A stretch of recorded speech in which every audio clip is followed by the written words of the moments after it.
3C লিভের উপরে আমরা আলোচনা করব। যে আমরা জানি যে যারা অ্যাপ্লিকেশন করে থাকেন তাদেরকে আমরা অনেক সময় বলে থাকি যে আপনারা 3C লিভে আছেন। তো এখন এই কি সেটি নিয়ে আমরা আলোচনা করব। 3C লিভটা হচ্ছে এটা হচ্ছে section 3C of the immigration act 1971 এর।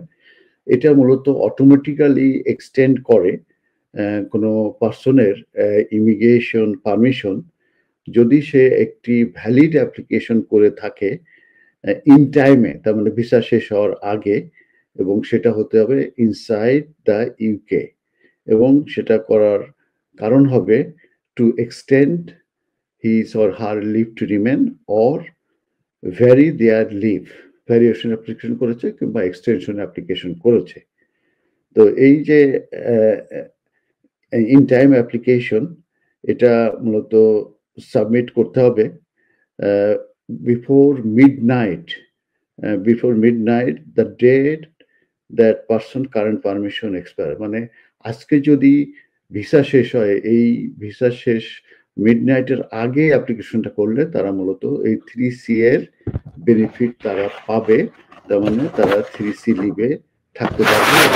বলেছি অটোমেটিক্যালি তাদের যে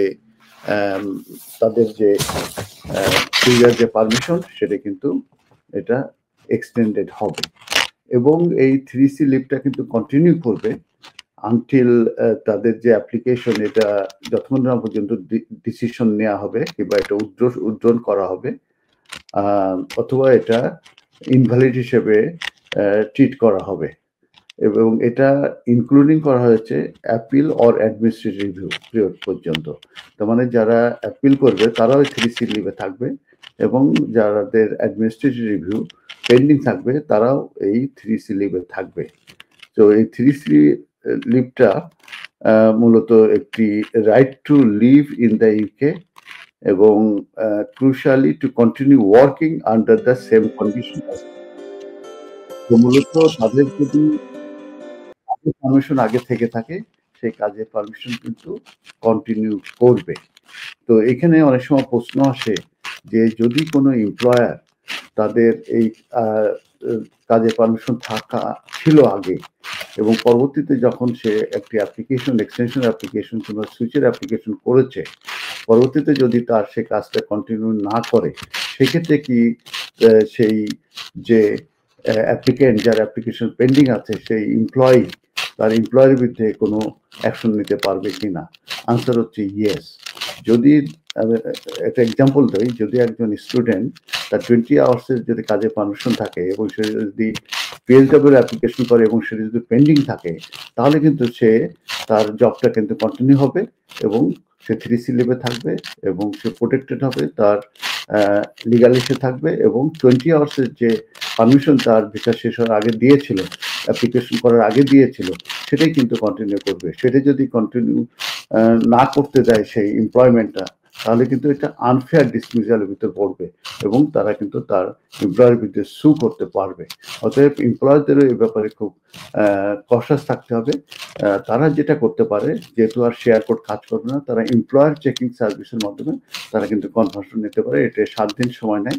ইমেলের মাধ্যমে যদি হোম অফিসকে তারা ইমেল করে তার ডিটেলস দিয়ে, তাহলে কিন্তু তারা কনফার্ম করবে যে তার কাজে পারমিশন আছে কি আছে না। এটা করতে হবে, এবং এটা করা ছাড়া কিংবা কোনো রকমের ইনভেস্টিগেশন ছাড়া যদি কাউকে স্যাক করে দেয় যারা 3C লিভে আছে এবং যাদের আগে কাজে পারমিশন ছিল, তাহলে কিন্তু সেক্ষেত্রে আনফেয়ার ডিসমিসাল হবে এবং এই এমপ্লয়ের বিরুদ্ধে ওই যে অ্যাপ্লিক্যান্ট সে কিন্তু ওই এমপ্লয়ি সে কিন্তু অ্যাকশন নিতে পারবে। MQ Hassan Solicitors, helping people through the laws. আমাদের রয়েছে দক্ষ ও অভিজ্ঞ লয়ার টিম, যাদেরকে আপনি নিশ্চিন্ত মনে বিশ্বাস ও নির্ভর করতে পারেন for quality of work and excellent client care. MQ Hassan Solicitors, managed and supervised by renowned and experienced solicitor Mohammad Kamrul Hassan. Immigration, asylum, human rights, divorce and lease সহ সকল ধরনের আইনি বিষয়ে সঠিক নির্দেশনা নিতে আজই যোগাযোগ করুন MQ Hassan Solicitors, 37 New Road, London E1 1HE.